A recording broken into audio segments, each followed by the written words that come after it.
We'll get it at some point. We're going to get it. We're going to make it smooth. Okay. Oh, here we go. Good morning, good afternoon, good early morning, depending on where you are. Afternoon. I know. Yeah. Well, Jens is probably in the Jens is going to chat. be here Yeah, afternoon on the other side of for him. the ocean. All right. Well, if you're here for the first time, I'm Kristin Bowen. I've got Todd and Kristin here. This is the Best Hour of the Day Coach Development Podcast, and we're here live every Thursday, same time, same place, talking all things coaching. So today we have returning to the show, former seminar staff member, owner of multiple affiliates, retired U.S. Navy, expert on adaptive coaching. So executive director, I think, president of the Adaptive Training Academy, Mr. Alec Zirkenbach. Thank you for being here. Hi. Thanks for having me again. I really appreciate it. Yeah, it's 3 p.m. somewhere else. What time is it for you, Alec? Oh, it's 6 a.m. on the West Coast. Yeah, so we good absolutely afternoon. Yeah, good afternoon. We absolutely appreciate you hitting the alarm early this morning and being on here with us. So of course. We had you on the show. For those of you that were listened and heard the episode, we had Alec on about a month or so ago. And it was cool. We did a deep dive into essentially how to make your space accessible to all, and really, really look at your accessibility and determine, we say the gym is for everybody and anyone can come and anyone's welcome, but are you really creating a space that is accessible for everyone beyond just kind of that standard ADA compliance and all that. So that was super interesting.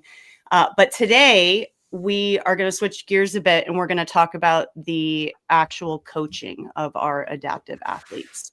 So we're going to dive into some scenarios, take questions as always from you guys that are listening.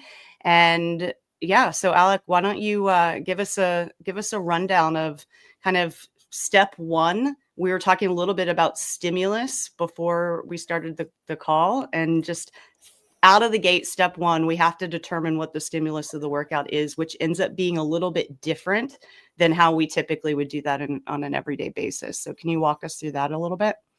Yeah, for sure. So today we're going to focus on having that workout of the day that most of our affiliates will have. So if you're the trainer of the day, think, okay, I'm coming to class, I'm looking at the class notes, or I'm coming in, I'm seeing the whiteboard, reading the programmer's notes. Here's the workout of the day. And then you don't even know who's going to come into class. So you may have your regulars that come into your classes, but you don't know who's going to show up. So the idea is that we can prepare you for anybody that comes into your gym to be able to take the workout of the day, identify the stimulus, and then apply that same stimulus to everybody in your class. So this is a concept that's not new, right? We all think this way, that anybody can come in and get the same great workout. It could be an 80-year-old, a 20-year-old, grandma, soccer player, doesn't matter who it is, but we could also include into those categories injured athletes and then our true adaptive athletes as well. So step one to doing this is really understanding the stimulus of the workout as a whole and each component of that workout. And I think a lot of times we as coaches and trainers, we've been taught stimulus. You get that at the level one. You think about it a little bit, but you kind of glaze over it just a little bit. You're like, oh, well, this is a long workout because it's 20 minutes or more. Or, okay, we got some squats in here. So there's some squats, and then it's heavy versus being moderate or light or something like that. But to be a really good coach, you really should dive a little bit deeper into that stimulus. And the more you can dive deeper into that stimulus, the better then you can adapt or modify for anybody in your class that specific stimulus, whether it's the exercise or the workout as a whole, to each individual in your class. That's really what you should be doing, is kind of trying to get deeper there. And like big picture, how do you think about stimulus? Like, what is the stimulus big picture? You talked about a long workout if it's 20 minutes or squatting. Like in general, if you're describing stimulus, what does that mean to you? Yeah, the stimulus is the characteristics of that exercise or the components of all of them together that are going to elicit a specific response in the body, physiologically and psychologically, for that trainee for that day. So you can think about it, and this is where we could spend a whole entire YouTube series talking about stimulus, because you can really interpret it any way you want. And you should look at it as can a coach describe to me the workout of the day in one sentence? Like, give me an overall general stimulus of the workout. But then I also want you to be able to describe each movement, each exercise within that workout, and tell me in detail what the stimulus is. So let's look at, like, let's say, give you an example, 7 minutes of burpees. Okay. Right. Everyone's favorite open workout. It's literally my least favorite workout of all time. But, and I think it's the hardest workout. I would put that in the top 5 of hardest workouts of all time. But can you describe to me what the overall, just in one quick sentence, what the stimulus of that workout is? 7 minutes of burpees. Like, what would the two of you say? I look at, when I think about stimulus, in general, I'm like, what is that going to look and feel like for, I'll say, the best or some of the top level athletes at my gym? And so in a workout like that, I'm like, all right, best athletes in my gym, I'm looking for 100 burpees in that. And then probably the window I'm looking for is probably 70 on the bottom end, 110, 120, right? So I'm always thinking about stimulus as, what is it going to look and feel like for the people that can do it as it's written on the board or as it's programmed? How would you describe it, in addition to how many reps you're trying to get? What would your description be for how the workout's meant to feel? How is the workout meant to feel? It's meant to feel awful. Alec just said that it's one of the worst workouts of all time. Well, that's your official. That's your official way you're going to list the stimulus. All right, guys, it's supposed to feel awful today. The worst workouts of all time. Yeah, I could describe it as like, hey, this is going to be as much of a mental grind as it is going to be a physical grind, right? You've got a workout like that where you're doing the same thing over and over again for 7 minutes. That's physically extremely taxing. It's the farthest range of motion you can simply move your body weight, but it's so redundant for 7 minutes that it becomes, mind numbing. So, you can start diving into some of that stuff. I typically like to keep that in my mind, but not really cover that too detailed in the class. What about you, Kristin? How would you describe the stimulus there? Yeah, pretty similarly, just with the mental aspect of it. And something like 7 minutes of burpees, it's like, hey, this is not a complex movement at all. You're just getting down on the ground and then getting up and jumping. And so this is one of those workouts that you're going to have to dig deep to keep moving. But I want you guys to try to find a pace that you can maintain for the full 7 minutes and just try to move as much as possible with as little rest as you can. Like, I would probably, and I know that veers into strategy a little bit, but it's such, there's a little crossover there. I would say that's one of the harder workouts to describe the feel. Like, you can come up with stimulus as far as reps are concerned, but beyond that, it's like, there's other workouts that's a little easier to get into the details of the stimulus and what this should look and feel like, right? Right. Like, you should be able to do this many reps before you put the weight down or, whatever. So yeah, this is a great example. So Alec, passing it back over to you now. This is, broad stimulus, but now we're talking about, under the umbrella of the adaptive athlete, what changes for you, if anything? Yeah. Before I get into what it changes for the adaptive athlete, I think both of you are correct. And the idea with identifying the stimulus is it's very subjective. So there's not one objective truth of the stimulus of a workout, because your programmer could program that. And as a coach, you can look at that and go, I think it's slightly, we're going to hit this type of feel, or, this is why we're doing this. It's very subjective. And it's also, you could have one overall thing or stimulus for that workout or exercise, and then you can get very detailed. So both of you went into that, like, right away. You both identified, because you're great coaches, you want to know how many reps your top athletes will get, how many reps like your average athletes will get, like a minimum you'd want like your kind of bottom third fitness level athletes to get to. That's even getting a little bit more detailed. But I think if you pull back from that, 7 minutes of burpees, like you were saying, Todd, is really just 7 minutes of grunt work. It's really just, can you push yourself continuously hard for 7 minutes? So if you're going to try to adapt this or modify this for anybody in your class, that's like the base you have to think about is, okay, I want somebody moving for 7 minutes where no matter how tired they are, they could continue to do reps, because no matter how tired you are doing a burpee, you can still get on the ground. You can still crawl your way back up. It may not look super athletic in minute 5, or something like that, but you can continue to do it. So it's really just 7 minutes of grunt work. And if you understand that, then you can dive deeper and go, okay, how many burpees per minute we're going to get? What's our target total repetitions? You could even go deeper and say, what is a burpee? Like what are the mechanics of a burpee? It's really, you're doing a squat, you're doing a kind of quick plyometric push up, you're hinging back up. And that's why a burpee is so great to use, because you're using most of the movement patterns. Even in the disability world, we love burpees because it's getting to the ground safely, getting back up off the ground safely, which is one of the number one reasons people end up having to have secondary assistance or end up in some type of care facility, is because we don't know if they can get to the ground safely, or that if they fall, they can't get back up. And so diving a little bit deeper into stimulus, you can go as deep as you want into all those things. If you wanted to understand a different example, just really quickly in understanding stimulus, because Todd, you wanted a different one to get into, let's just analyze Fran real quick, right? 21-15-9 of thrusters and pull-ups.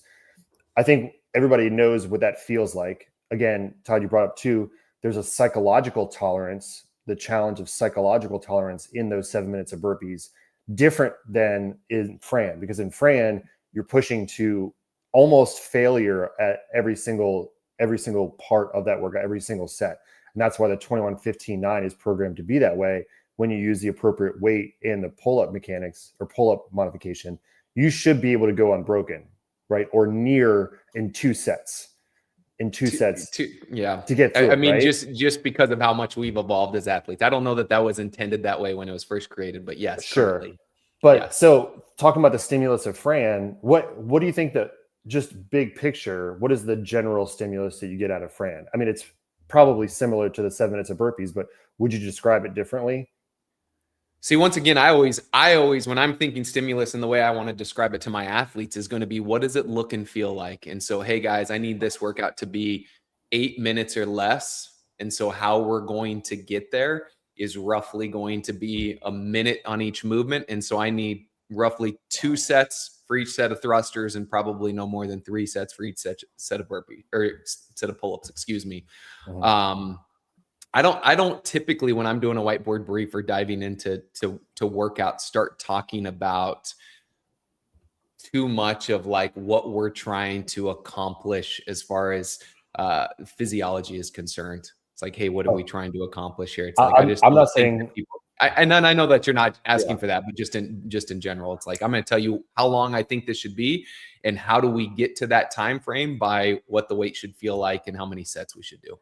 For sure. I completely agree. That's a great coaching strategy too, is if you give your athletes too much information, or if you tell them how it's going to feel, then they're going to feel that. If you tell them this is going to be the worst thing you've ever felt in your life, this is the worst workout you're ever going to do. You're going to go to failure. You're going to want to stop. Well, immediately, if you tell somebody that, then they're going to think psychologically, oh, I'm going to go to the point where I want to stop. But if you don't tell them that, maybe they don't hit that, they can push through. So obviously this is just something more, it goes on inside your head. What you strategize about coaching and telling your athletes is completely different. So, right. But again, I mean, Fran is going to be fast, quick. You're going to almost failure. It's going to hurt psychologically as much as it is physically in that, because you want to stop, you want to quit.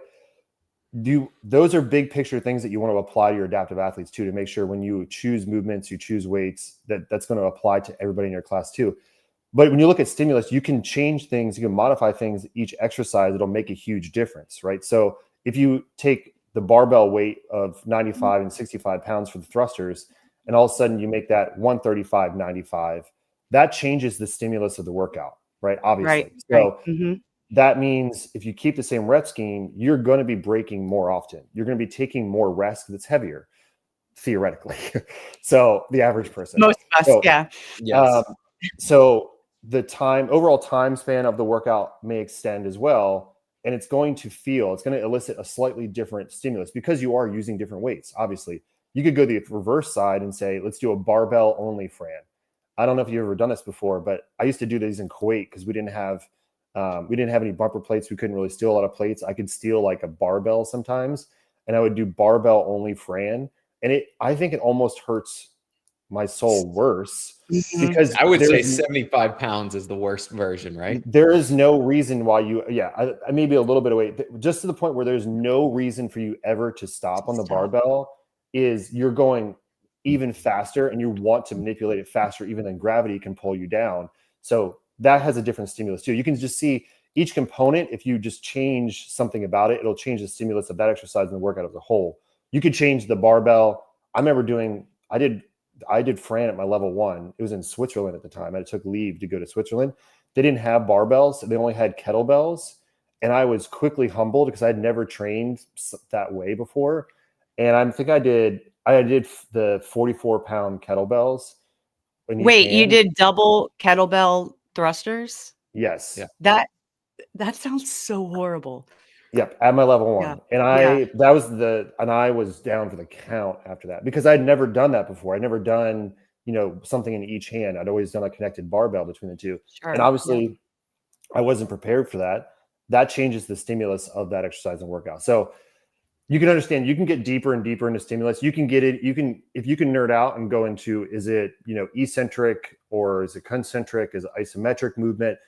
That is not, you can overwhelm yourself with the amount of stuff you can go into stimulus, but just to keep it simple, really, you just want to pull apart some of the things that the level 1 teaches you, level 2 teaches you to understand better. The more you understand about the stimulus, the better you can replicate that for all of your athletes in your class.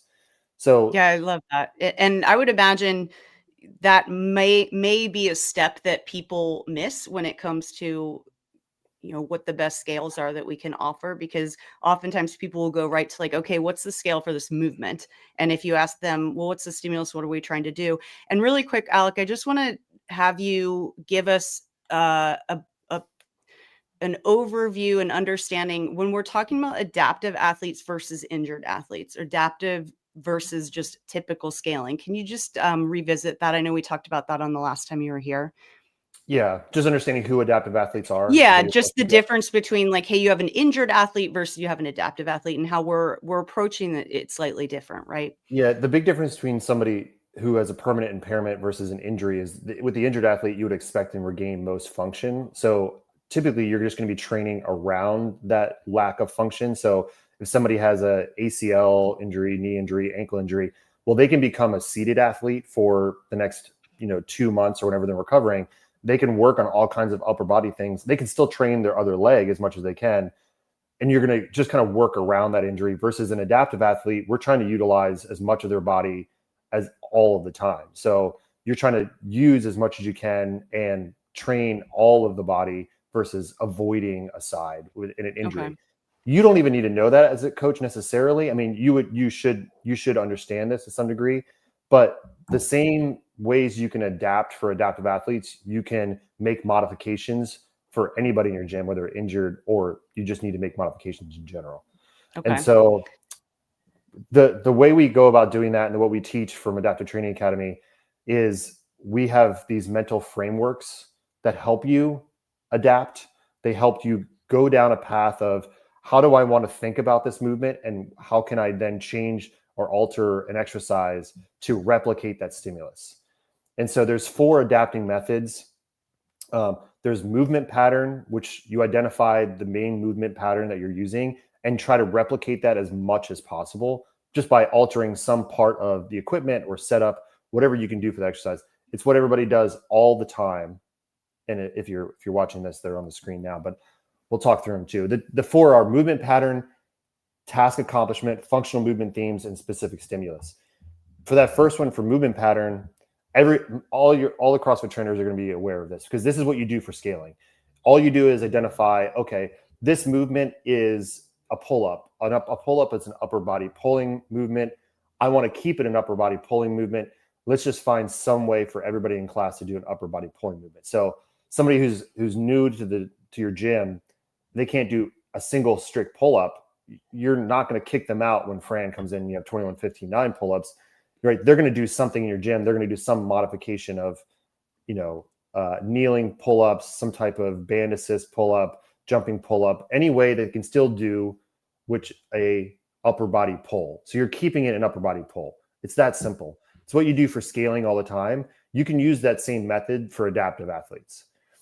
The other three methods. Really quick, Alec, we had because we brought up the burpee and we're talking about the burpee, some question from Vicente, go-to modification for the burpee for a wheelchair athlete, which I know that these 4 methods is the way that we work ourselves to that. So I'd love if you'd throw the burpee in there periodically, just as one of your examples. Most definitely. We can do that right now. So for movement pattern, if you can replicate the movement pattern, you're gonna try to replicate that movement pattern as much as possible. But sometimes the athlete can't do that movement pattern, right? So that's where the second one comes in, the second method, which is task accomplishment. In this mental framework, you're starting with, here's an exercise. I want to see if I can replicate the task that is accomplished with it, the functionality of that movement as much as possible. I don't care if the same major joints, muscle groups do the work. All I care about is how they accomplish that task. So an easy example would be a deadlift for a spinal cord injury athlete, a wheelchair athlete that cannot use their legs and hips to stand. So in that training scenario, it's the deadlift. Let's say we're just doing deadlift for strength. So we're doing sets and reps with rest periods in between. All we care about in that case, thinking about the deadlift, is just picking something up and putting it down. That's what we're training for the functionality of real life. So can you create an exercise where a seated athlete that can't use their hips as a movement or as a motor pattern, can you replicate that in a seated position? And the answer is yes. You just have to be creative and think about it and work with your athlete. But as long as they can get something from the ground to their lap level, then they're still replicating that task accomplishment. So it could be just doing a side bend deadlift, just picking something up from the side of their chair, putting it there. It could be just doing side bends. So they're holding onto their chair and they're just literally doing side bends with some weight, is lifting a load up and down. It could be going from one side of the chair to the lap to the other side. Or if they're a little bit more advanced, they can be doing something where they're bilaterally picking something up from the front of their chair with some training. So in that case, all we're doing is thinking about the task that is accomplished, the actual functionality of that movement. So the burpees in this case, if you're thinking about the burpee, not in the case of movement pattern where it's a squat, it's kind of a hinge, a push-up all combined. You're thinking literally just burpee is getting to the ground and getting back up. Then for a seated athlete, you can do any movement where they're just changing their body mass from a higher position to a lower position and getting from one surface to another. So it could be doing something like transfers. You could be doing transferring from, a low box to the ground to a padded position, because a seated athlete's going to be using their shoulders and arms to raise and lower their body mass. So that could be used. You could use something like a dip. You could just do a push-up. You can just use parts of the burpee, of the getting themselves off the ground. But what you have to be conscious of is, am I doing this for 7 minutes? Because I have to be able to replicate something for 7 minutes. So then that goes into your choices for how can my seated athlete do their version of a burpee for 7 minutes. Sometimes you'll see back to the stimulus that we determined already, right? It should be something they can do for the full 7 minutes, might be a little mentally challenging, but is physically doable. Yeah, exactly. So in that scenario, something like the push-ups probably not a good option, because we all know that our push-ups are going to fall apart, right? We're going to run out of push-ups at some point in 7 minutes of doing push-ups. So I like the idea of, like, what did you call them? Like getting on the ground and onto transfers. Yeah, transfers. Could something like a ball slam or a plate ground overhead, is that something that's similar there too, where you're moving through it? The body's not going down and coming back up, but they're still moving an object through a range of motion that's pretty so that's a burpee would, or not really? Yeah, you will see athletes doing a ball slam or moving an external object the same distance that you would sort of move your body in that case. That doesn't necessarily fall under the task accomplishment method, because now that's not the same task accomplishment for a burpee. But you are right, Todd. That's where that can come into play. So that's more in the specific stimulus, and I'll bring that back up when we get there.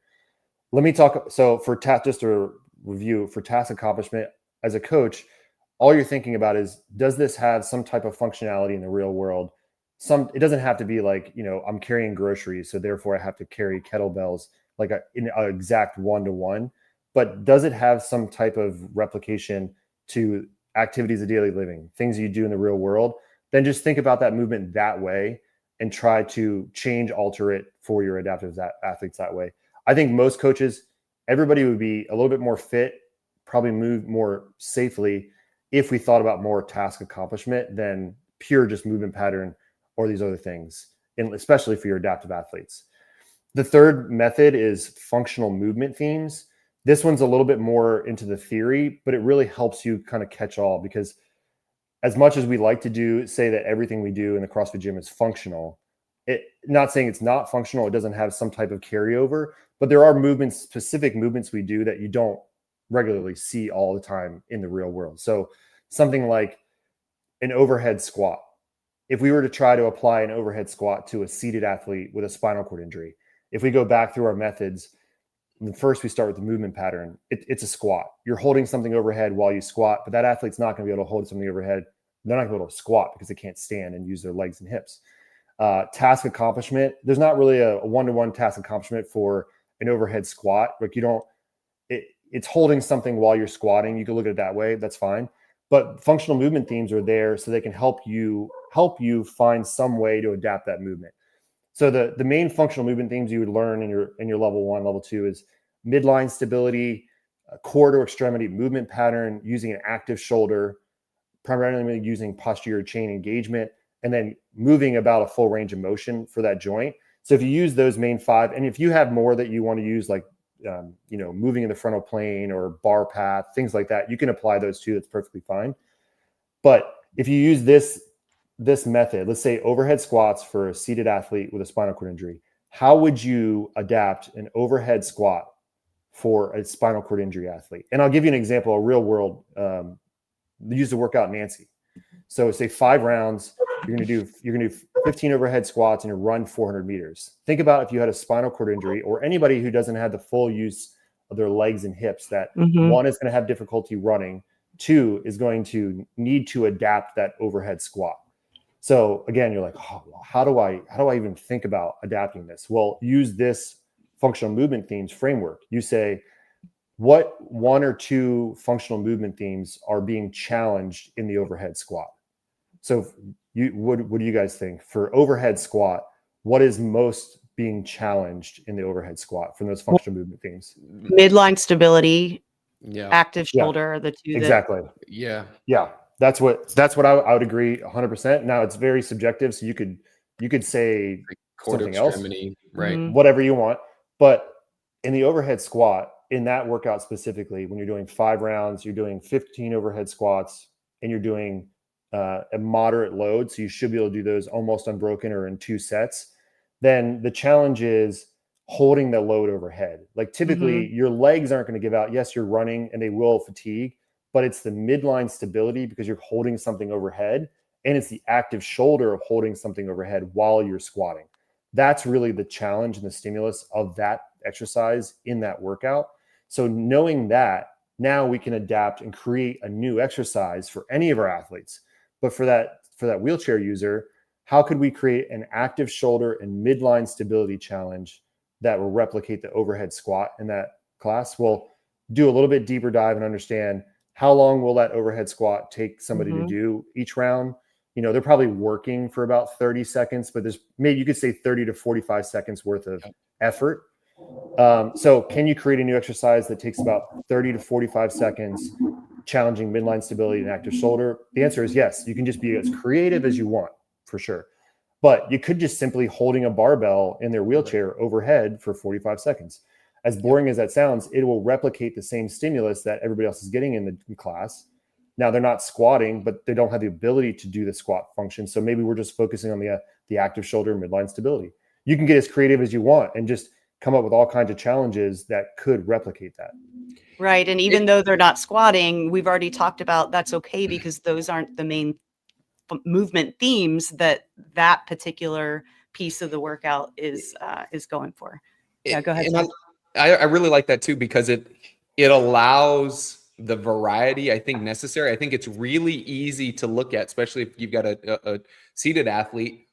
It's like, all right, they can use their arms. We're going to push or we're going to pull every single day. And all of a sudden, clearly that's going to become redundant. And if they're coming to the gym 5 days a week, we can't push and pull, in different planes every single day. So now all of a sudden to turn it into a 45-second hold overhead is not only does it match the stimulus of the workout, but it provides some variety, and it's going to help them from overdoing it on the pushing and pulling. And so I like, to your point, like more creativity, the better off we're going to be. And the more we can look at what this is going to look and feel like and try to provide different options day after day, I'm sure is going to be more valuable as they continue to train with us.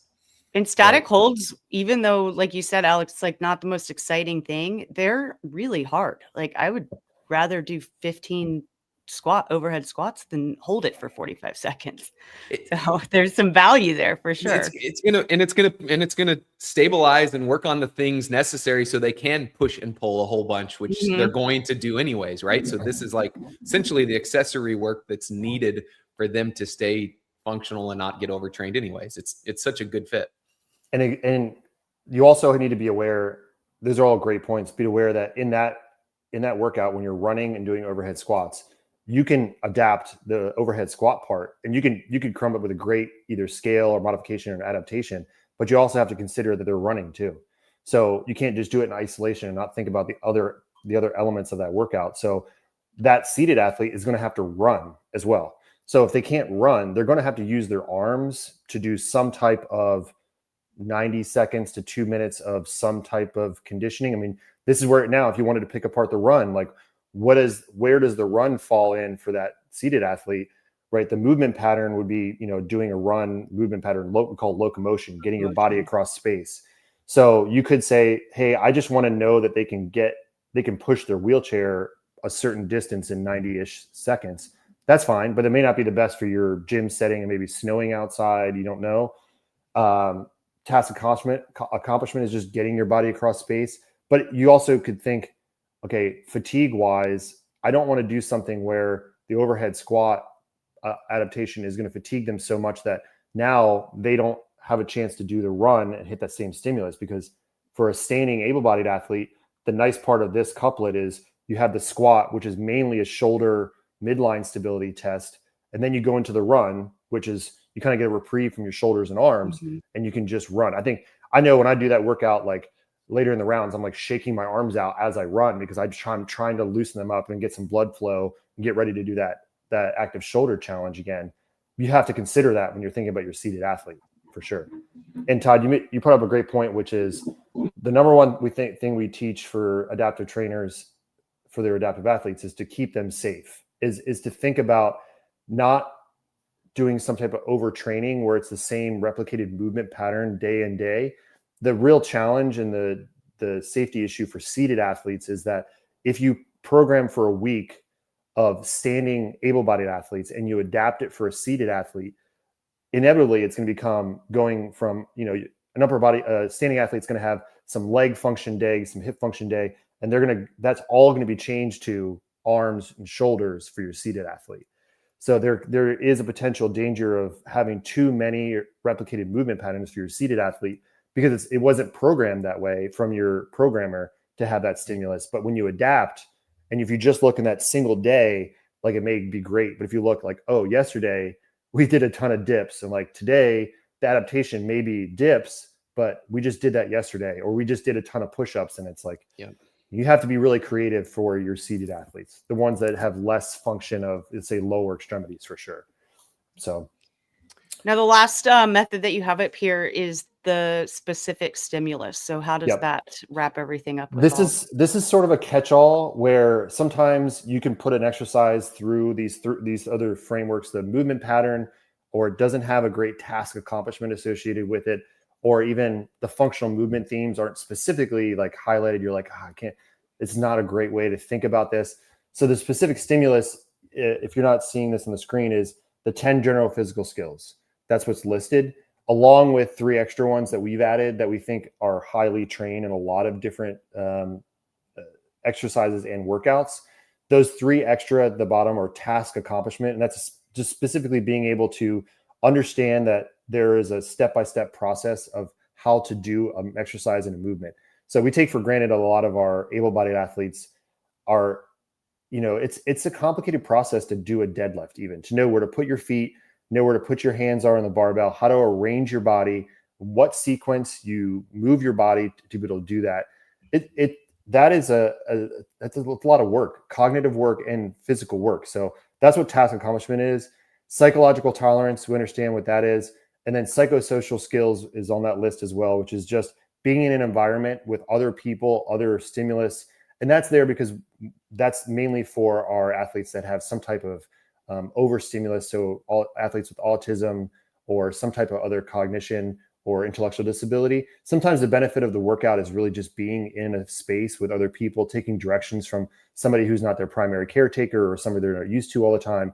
So those three are added to our list for our adaptive athletes. But what we do for the specific stimulus is just take an exercise and think, okay, what is out of that 10, those 10 physical skills, what am I training mostly? What is being trained in this case? And can I just replicate that in some way? It doesn't even have to have the same look to it whatsoever, but it is going to replicate some of those 10 general physical skills. So for instance, your example would be jump rope. So the jump rope movement pattern, you could say it's a mini jump, but it kind of falls short of like a full squat. That is not really a task accomplishment. You don't see people like out in the real world doing jump rope. But that doesn't mean anything we do in the gym has to have a one-to-one correlate to something out in the real world. It doesn't need to be that way. Obviously, you get a lot from training jump rope. Functional movement themes, if you put the jump rope through, it kind of falls short there. That's where specific stimulus can be a catch-all for you. So why do you do jump rope in a workout? If you want to use a specific example, use Annie. So 50, 40, 30, 20, 10, double unders, and sit-ups. If you're thinking about adapting that or modifying it for somebody that's in your gym, how do you think about that jump rope? Like, what is the stimulus of that jump rope? And that's where the specific stimulus list comes in play, the 10 general physical skills. So out of those 10 general physical skills, which one of those or two are being used most in a double under? Would you two say?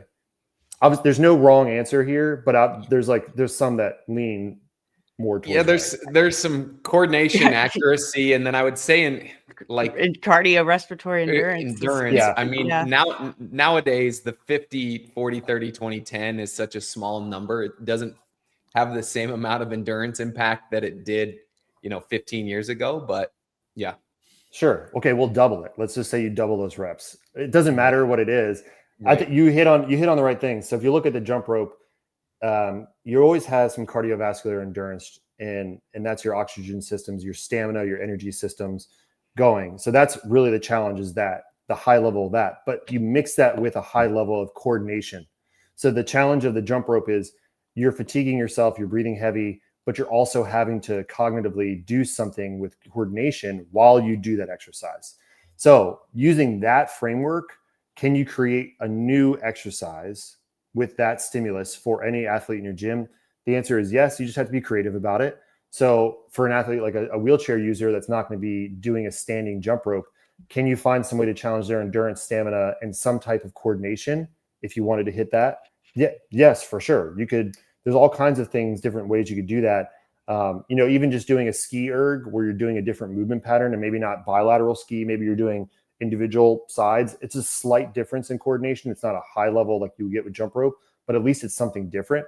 I don't think we do, you don't do battle ropes a lot in CrossFit gyms. This would be a great day for something like that because there is a high level of coordination, endurance, and stamina for a seated athlete, or, anybody who's injured that just needs to sit and do a good workout. That could be used as well. I mean, I've seen all kinds of things used for the jump rope. There are specialty pieces of equipment. So there are multi-ropes that are split, shorter jump ropes that athletes can turn and go to their sides. If you have I would recommend every gym get a pair of those because everybody can use those. There's inevitably somebody who's not going to be able to jump. And if you've never tried those, they absolutely destroy your shoulders. And they get you breathing heavy, which is the whole idea. But that's what you do for specific stimulus is you're going to use that list and then say, hey, I want to try to replicate the intense stimulus of endurance, stamina, or it could be, hey, it's a power and speed movement. I want to replicate power and speed. So that's what I'm trying to hit. And I'm going to create some new exercise that replicates power and speed in there. Yeah. And this is such a great, it's so great to just call back to this list. And especially if you find yourself a little bit stagnant with your scaling options. I know I've fallen in this trap many times where it's like, oh, okay, double unders, here's the scale. Like go jump on the Echo bike, do this many calories, get on a ski or do this many. But to go through this and really thoughtfully, like, okay, I also want to challenge coordination. How can I do that? I want a little neurological aspect in here. So just as simple as taking the ski erg and doing like one arm at a time, like just changing it up a little bit is really great. And with let me go back to this real quick. I'll put this on the screen. With these 4 pillars, these 4 methods, they're in order, right? Like you're kind of going in order, step 1, step 2, step 3. That's primary how it's used. Is you typically can stick, if you can replicate the movement pattern, that's probably the best stimulus you're going to get, is just keeping that same movement pattern, but altering some aspect about it. It could change a barbell to a single kettlebell or a sandbag. If somebody is doing a front squat and they can't get to that front rack position because they only have one arm, or they have a brachial plexus injury and they can't get a front rack position for whatever reason, we can still replicate a squat by using a sandbag or a kettlebell or a dumbbell in the front of the frontal plane. So yes, you start there and then you can kind of work your way across, but it doesn't have to be that way. If you're like, hey, I'm thinking about it this way. I'm thinking about the functional movement themes of, oh, I know a wall ball shot is extreme. That's where you're doing quarter extremity movement pattern. Like we are hitting that hard. So I'm going to come up with some other way to replicate the stimulus of this exercise for this athlete with this condition, focusing on quarter extremity movement pattern. I don't care about maybe even keeping the same rep scheme. I'm going to alter the rep scheme or the load or something, but I'm keeping quarter extremity movement pattern. So yeah, it does. It typically goes in that order across from in that fashion, but you don't have to use it in that way. That's just the primary way it's kind of most often used. Yeah, I love it. So I like the concept, and now all my brain can think about is, all right, I need more specific examples. Yep. So in of course, like the seated athlete is the one I think is the most challenging, because the list of exercises seem more limited. So you mentioned quarter extremity movement. Give me an example. What would be a quarter extremity movement on a wall ball shot day for a seated athlete that you like? Give me 3 options. For that specifically, you think, well, for the seated athlete, if they're not using their hips, let's say they don't have the motor function of their hips and legs, then their core to extremity changes just from the most they could probably get is some thoracic spine flexion extension and throwing. Okay. So you could turn that into a med ball sit-up toss. So they can sit next to the wall, and now they're using the energy, the weight of the medicine ball to actually help them sit up. So it less than a challenge of sitting up like against the medicine ball weight. They're actually using that to throw themselves forward, which they're using as much of their thoracic flexion extension and then using their arms. So as much of their quarter extremity you could use. So then they would sit up and either tap the wall, or maybe there's just a short toss to the wall. But that's a way you can still keep it quarter extremity, even though you aren't using a traditional, hips and then radiating out to your extremities type of movement pattern. And even choosing the specific movement, you're going to take into account, again, jumping back or working back from, let's figure out the stimulus first. It's going to depend on how long we're going to be on the wall ball, what other movements we're doing with that workout, how long it takes. For example, with this, they're getting out of their chair and getting back into their chair for that portion of the workout, right? So we have to consider how long that's going to take. Do they need assistance with that?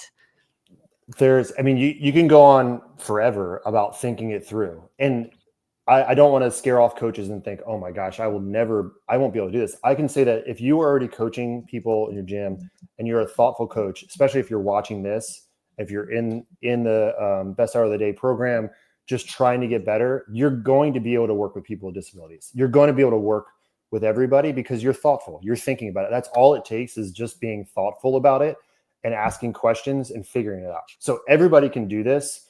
Don't think that you can't do it. You get better with repetitions, just like any coaching happens. But you can do it. And these frameworks are just there to help you do that. the more education and times you go through it, the better you will be, for sure. And we talked a little bit on the last call, or the last time that we had you on, about one of your best tools is to simply talk to the athlete, right? To just ask questions. What do you normally do?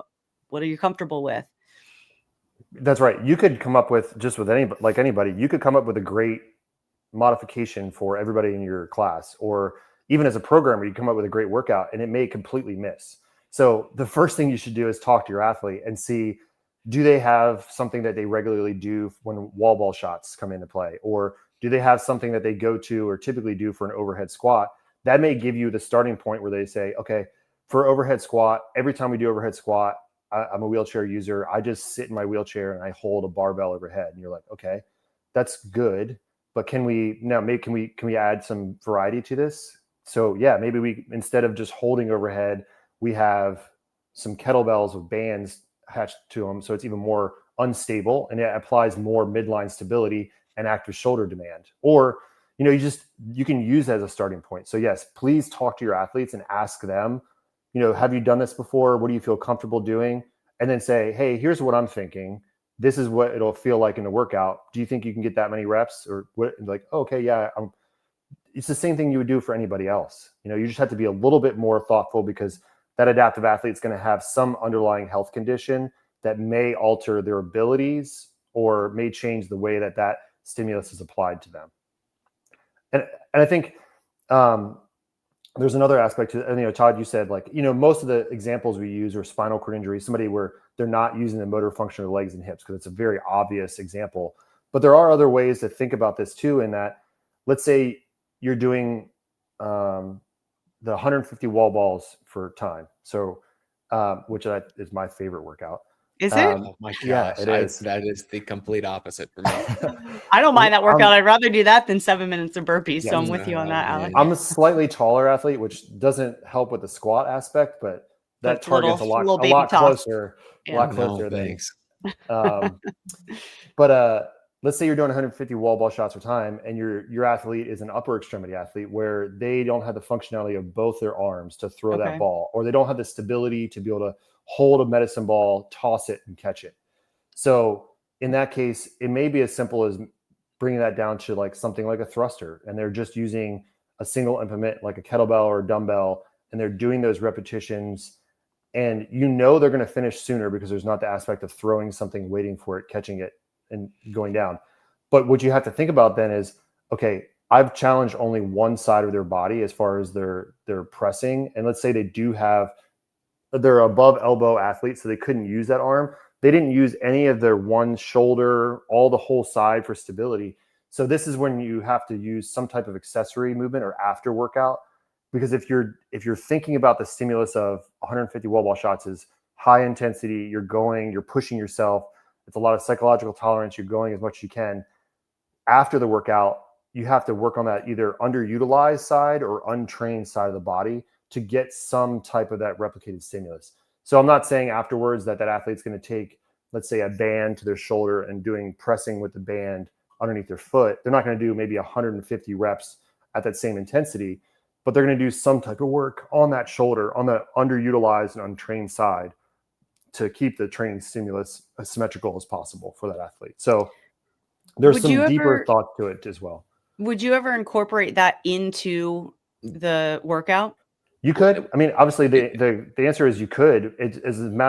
What goes back to is, what is your intended stimulus? If your intended stimulus is, you are moving to almost failure at every time you go through a set, then maybe breaking and putting on a band and doing some band work is going to break up that stimulus and not get you that same stimulus. So that's why it's okay.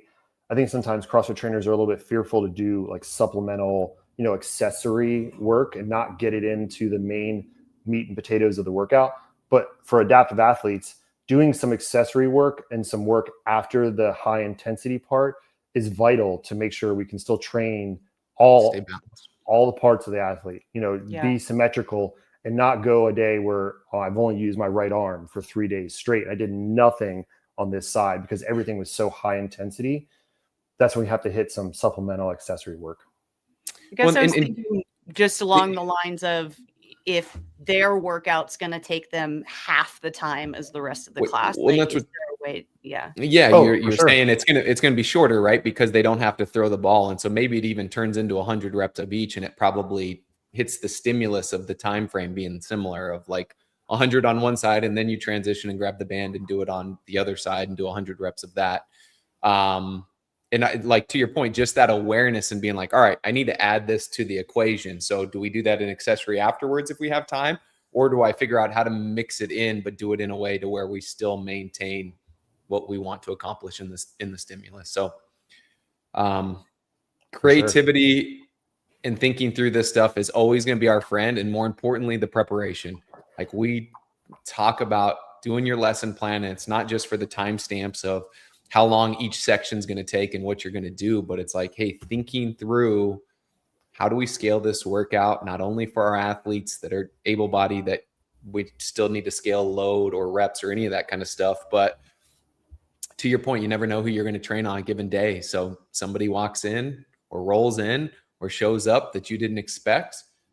Make sure you've thought through that at least a little bit. I think that makes a big difference. Yeah. And just talking to them too. I know we talked about, hey, how do you normally scale this, and letting them kind of guide those answers. But to your point before, we were talking about, hey, maybe they did a bunch of dips the day before as their scale, and then today is dips for the workout.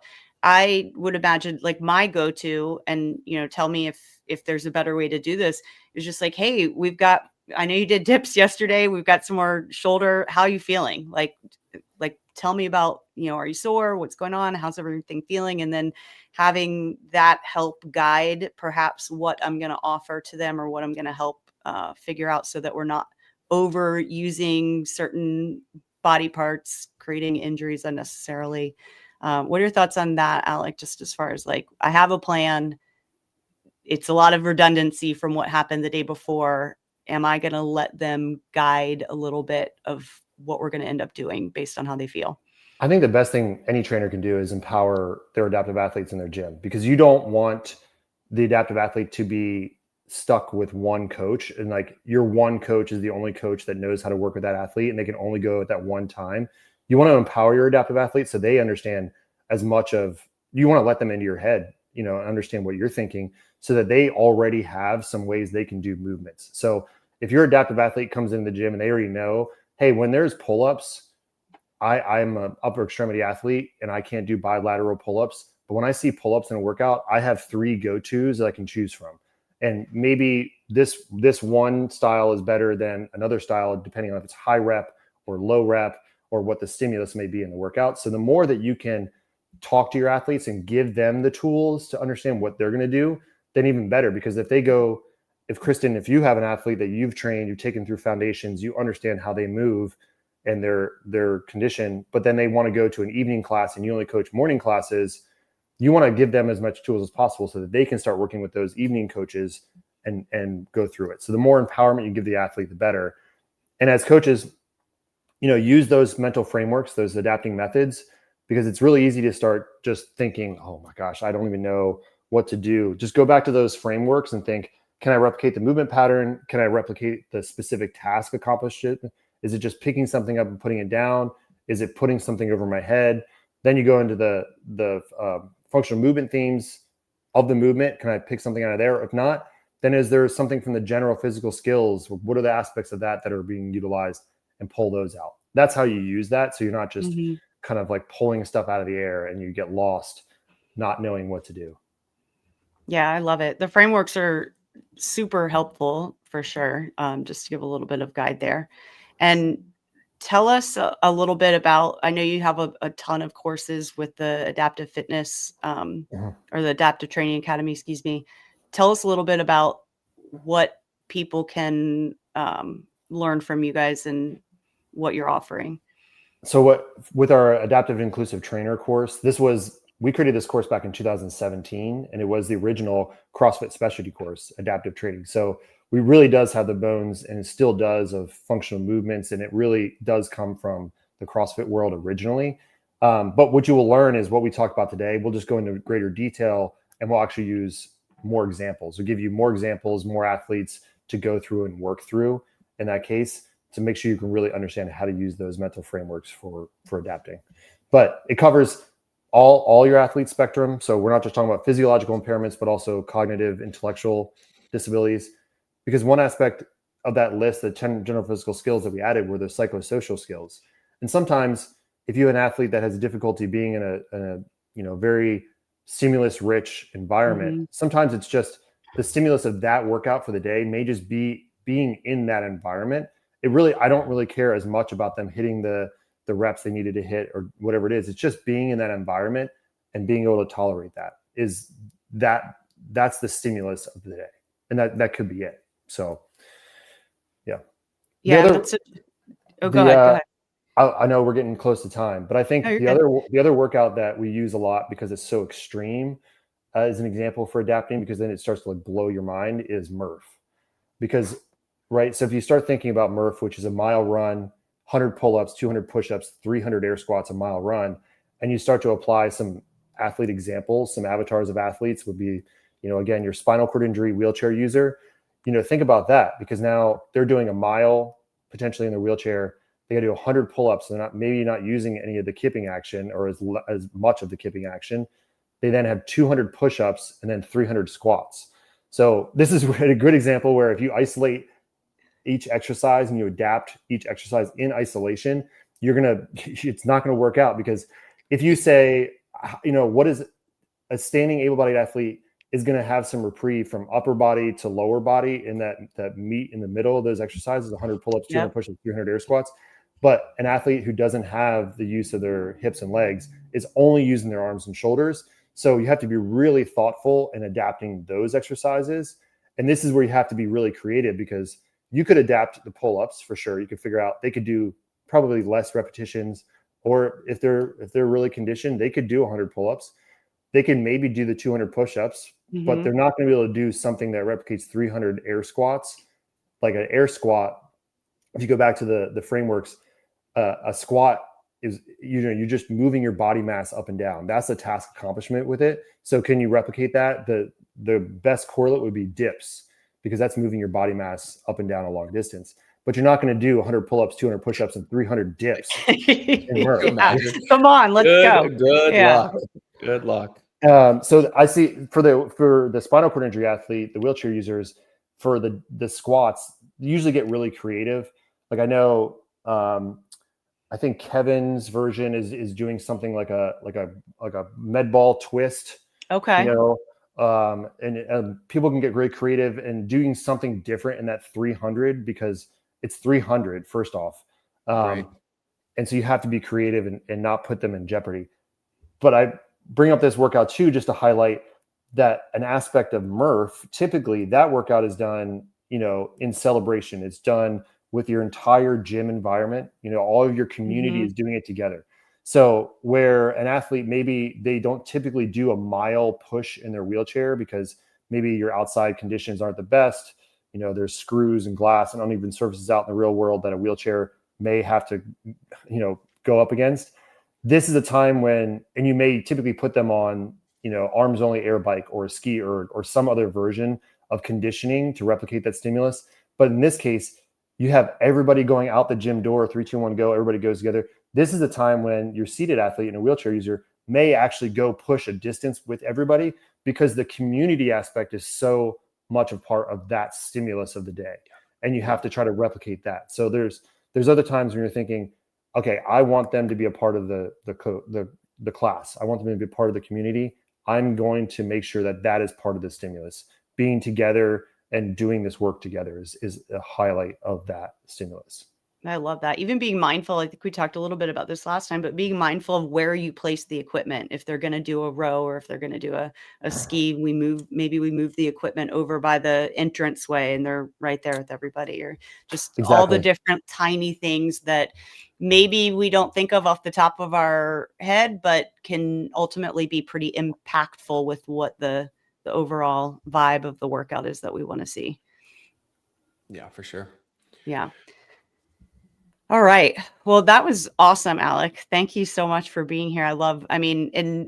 You mentioned for your courses, you go into this in so much more detail and you give a lot of examples. And for me personally, hearing the examples that is what connects everything together. Like I can see the different methods and we can talk through the theory of it all. But when I start picturing athletes like that you're explaining and I start imagining the movements, then it becomes so much easier for me to start thinking of ways that I could come up with things that meet, like, okay, well, what's the stimulus? What's the purpose of this movement? What are the movement themes that we're trying to cover? So this is really, really fantastic. We'll put your website in the chat.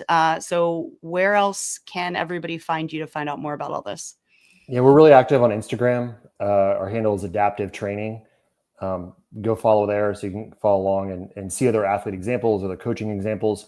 And I do just want to say right now that, and I put this out to the community, that we have a grant through the Veterans Administration. So if there's anybody looking as a coach to take the course, this grant provides scholarships to take the course, either online or in person.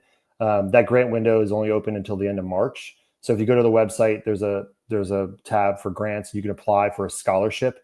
So it will help you be able to pay for this type of training to get a little bit deeper. So that Awesome. our goal is that every affiliate have at least one coach that has gone through the training so that they can pass that knowledge off to other people. And so that adaptive athletes have more places where they feel they can go to and train safely and effectively. We need to get more adaptive athletes into gyms, like we talked about last time, so that representation definitely matters. The more people that we see of ourselves training in that facility, the more you'll see athletes going in. So having more wheelchair users or amputees and people with neurological conditions, they'll start coming into your facility if you have somebody. So starts with the education. Get your education, get your knowledge, get your certificate. It's worth CEUs as well. So, but yeah, if you can apply for that scholarship. We also have funds coming available to help gyms start programs that'll help you pay for coaching, and then also adaptive equipment. So we mentioned a little bit about the multi ropes, the jump ropes. Mm-hmm. So there's some grip aids. There's some other safety devices that every gym should have, or adaptive equipment they could get, like a lifting harness or a lap mat for their seated athletes. Our grant will allow you to pay for some of that equipment as well. So that's coming up as well. You can see that on our website. That's super cool. Awesome. Yeah, that's really cool. Well, thank you, Alex, so much again for being here. Everybody check out the website, the URL there, find out all the information about the grant and everything. And if you are here listening to this after the fact, if you're not with us live, we will be live. We're live every Thursday morning at 9 a.m. Eastern Standard Time. And Jay and Fern also on Tuesdays at 11 Eastern Standard Time. Jump on there, jump in the comments, ask us questions. And if you want to hang out with us more, Affiliate Con is coming October 16th to 18th in Dallas. I know Alec was there, the first inaugural Affiliate Con. It was a ton of fun. We can't wait to do it again. It's going to be even bigger and better. Tickets open on Monday.